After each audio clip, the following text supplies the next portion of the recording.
Hey, hello, hello. We are live. Anis, live pero naka only me. Saan ka ba naka-live pero only me? Pero yun nga, gaya na sabi ko sa'yo bago ko mag medyo semi bye-bye. Sabi ko sa'yo, o sige, maya na lang babe, ingat ka pa uwi ah. Ito, naulan na. Ingat ka pa uwi. Pero ito lang naman ang tatandaan mo na gusto kong iparating at sabihin sa iyo na ikaw palagi mag-iingat. Siyempre, galing ka sa bahay. Wag mo laging kakalimutan yung mga bagay na kailangan mong dalhin. Wag mo hahayaan yung sarili mo na nagmamadali ka tapos nape-pressure ka. Wag ganon. Dapat, kahit na nagmamadali ka, wag mong i-pressure yung sarili mo. Kaya yan. Okay? Uy, slow connection ng imong idol. Wait lang. Anak na. Saan tayo nakakonect? 2.4 sa 5. Oy, sa 5 naman ako nakakonect eh. Ba't nagbabagal? Ang bihira. So, yun nga babe. Lagi ka mag-iingat. Pag aalis ka ng bahay, pag nasa work, pagka pauwi ka ng bahay, lagi ka mag-iingat. Sabi ko sa'yo, yun ang top priority natin. Safety, second is wag kang pabayaan at wag kang pabayaan na magutom. Kasi isipin mo, eto real life experience nating dalawa to na hindi mo namalayan. Napabayaan natin yung sarili mo na ikaw ay nagutom o magutom to the point na 1 hour ago okay naman tayo. 1 hour ago okay naman tayo na masaya naman tayo. Walang bahid ng problema or what. Pero all of a sudden, hindi na pagbigyan yung cravings. Tas nakaramdam ng gutom. Ay, ayun. Patay tayo dyan. Away malala. So yun. Away. Di napagbigyan. Sus Maria Joseph. Kaya ayun. Nagasagutan na kung saan na napunta ang usapan. To the point na nakipag-break ka na. Minute mo na, nirestrict mo na, binlock mo pa, change password mo pa lahat. Sus Maria Joseph. Ay, ang sinasabi ko naman sa iyo, wag ganon. Ay, wag ganon. Ay, ikaw ay ikaw. Ay, nako babe. Basta, ito lang. Ito lang lagi mong tatandaan. Tandaan mo lang kung gaano kita kamahal kahit madilim, okay? Madilim dito. Saan natin yung ilaw? Saglit. Excuse me. Oh, hindi maliwanag na. Lagi mo lang tatandaan na mahal kita. Na walang tatalo sa samahan natin kailanman. Tsaka babe. Ay ko. Tsaka babe, ito lang ang masasabi ko sa'yo ha. Masaya ako na nag-give and take tayong dalawa.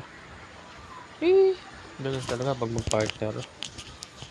Kung sakaling kung sakaling ako'y makakatanggap mula sa iyo, ay alam mo na. Sana magkasya, no? Sana umabot. Umabot dun sa bibilin, tsaka kung magkano naman yung magiging shipping. Siguro, para sigurado, mailalamove na lang, pambihira.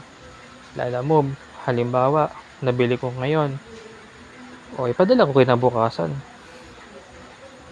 I-ship natin kinabukasan. Halimbawa, A5 nagkaroon na. Halimbawa, A5 may pera na, nabili na yung mga kulang, mga kailangan.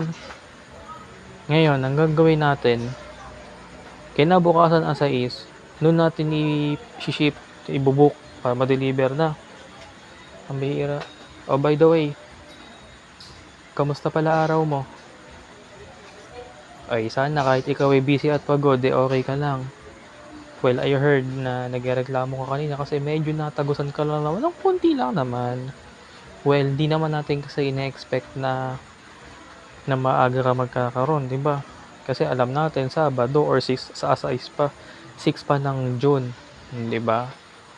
So, ibig sabihin pala babe, hindi pala siya talaga gano'n 101% na accurate 'no? Kumbaga hindi siya accurate sa'yo or kahit kanino man, to the point na minsan accurate siya, minsan sadyang napapaaga lang talaga siguro, gano'n talaga siguro 'yun. Yung ano na 'yun, yung Meet You ba 'yun? Pukeng ng inang Meet You 'yun. Meet You. Iba ang nakita mo kanina, regla.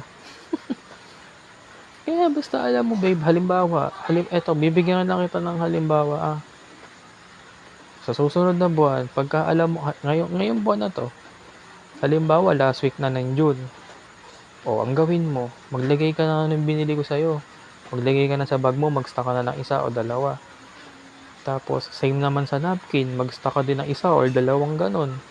Kahit sabihin mo opening o closing o mid-shift ang schedule mo ng pasok mo, mag-ano ka na, mag-ano ka na, maglagay-lagay ka na, mag-imbak ka na sa bag mo.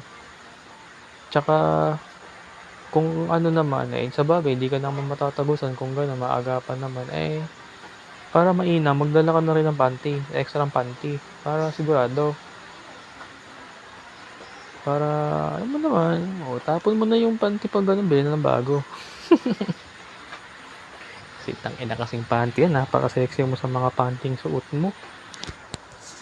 Lalo na ngayong umuulan, talaga naman ang sinasabi ko sa iyo. Kahit na ano suot mo, ang ganda-ganda mo. Pero alam mo, speaking of maganda ka, may mga tao talaga na sadyang naiinggit sa kung anong meron ka. Baka sa kung anong nakukuha, natatanggap mo from me. Kung anong meron tayong dalawa or what. Sabi ko nga sa'yo, alam mo, maganda ka. Kaya naiinggitan ka. Maganda ka, kaya inaaway ka ng iba. 'Di ba? Alam mo naman mga tao dyan sa clinic, poking ina, mga inggit yung mga hayop na yan. Hayaan mo silang lahat. Basta tayo, okay tayo. Malupit tayo. Alam mo ba, before na nagkakalabuan tayo, sobrang lungkot, sobrang sakit. Pero alam mo ba, nitong mga nakakaraang linggo, nakakaraang araw, alam mo ba na everyday ko naiisip na grabe? Na grabe? Bakit ko ka masabing grabe? Grabe sa part or sa point na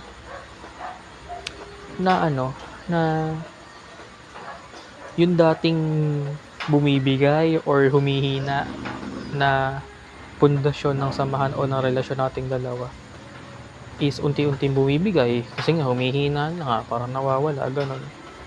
Pero nitong mga nakakaraan, nung nag-promise na ulit tayo sa isa't isa, nag-usap ulit tayo ng masinsinan, na malalim, na seryoso, to the point na sinabi mo sa akin that time na wag na tayo maghihiwalay ha, wag mo na ako iwan, wag mo na ako lulukoy, at ako hindi naman ako ganun klase ng babae, sabi mo naman sa akin na ganun. And I agree, yeah, I know.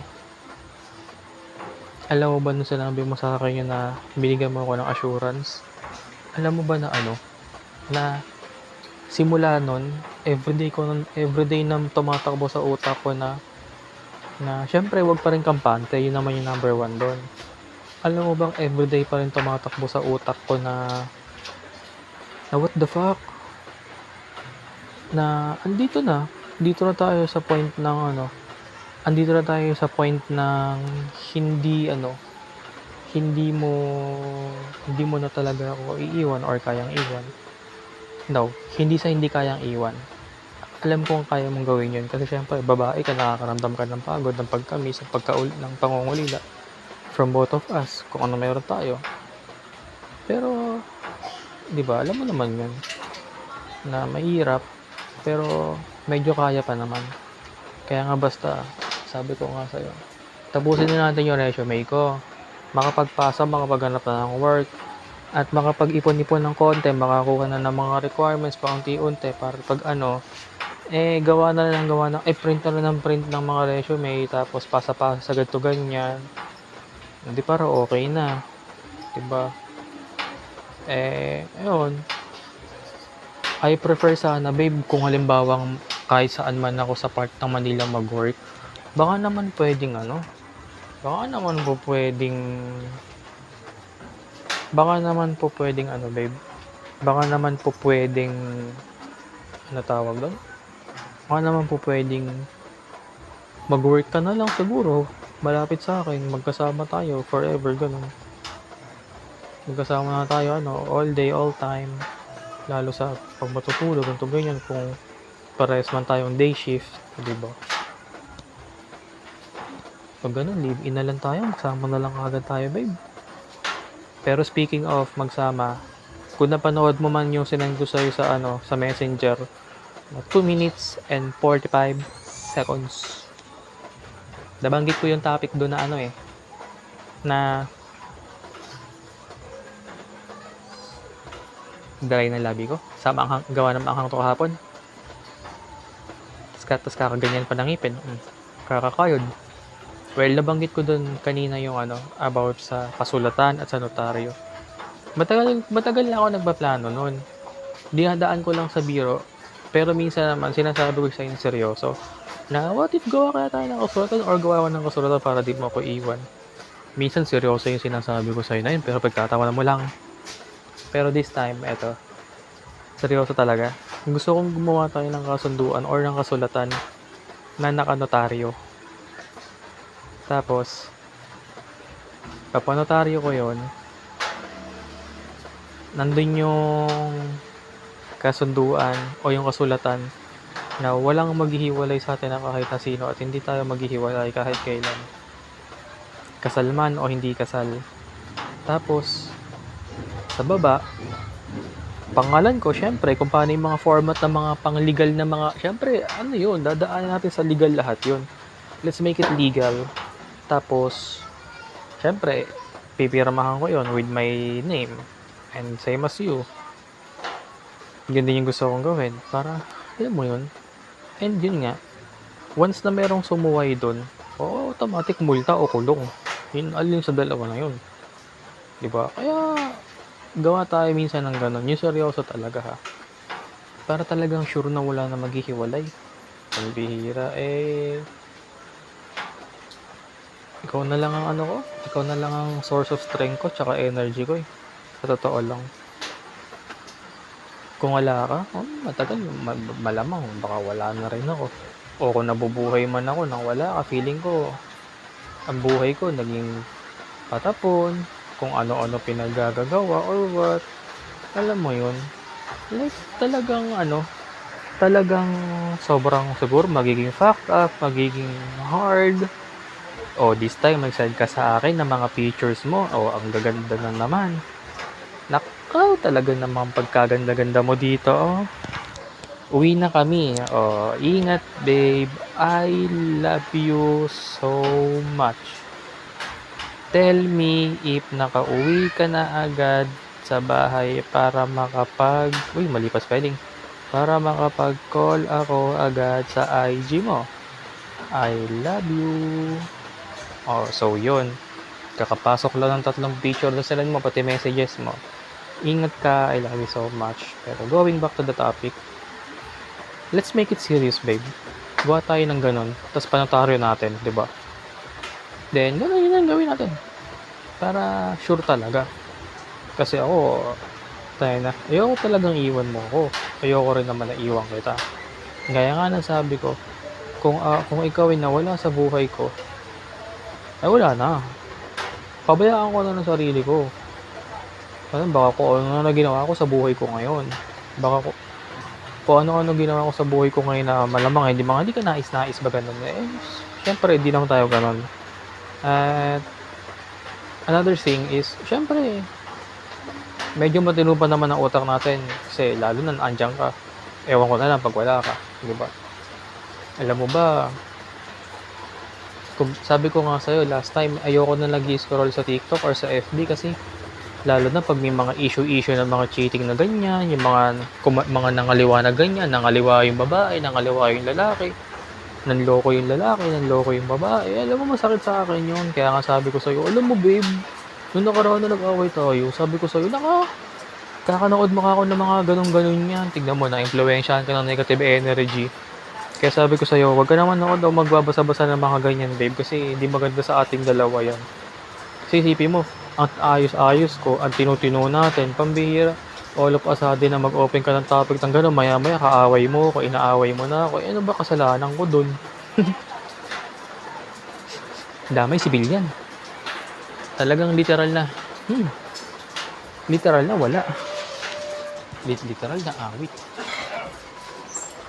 Literal talaga na literal talaga na ang taong nananahimik eh napagalitan pa bigla. Masabi mo kawawa tao sa'yo, babe, pagka ganon. Literal na kawawa tao talaga sa'yo, pambihira ka. Tsaka alam mo, gustong gusto ko talaga na makapag-work na eh. Kasi ano ba purpose ng work? Siyempre, in exchange of your hard work is money. Money, promotion, and another money na naman ulit. Diba?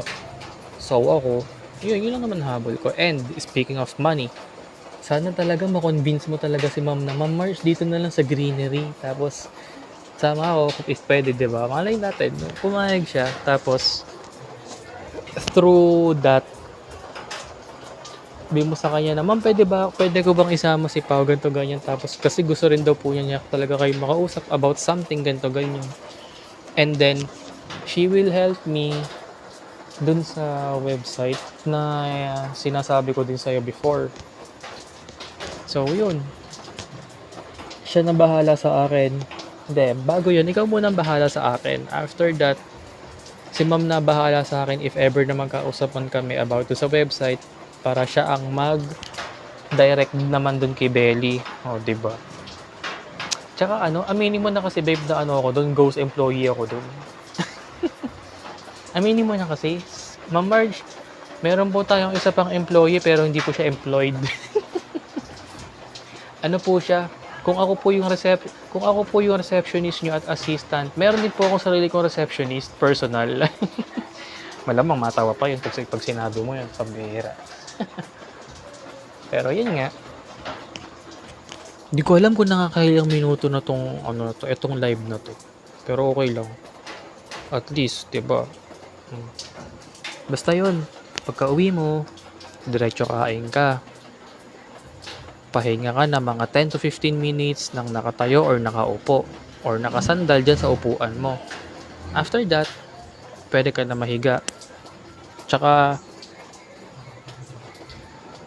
just keep in mind, huwag ka na mag-scroll kasi imbis na antokin ka kakascroll, wala, nalilibang ka.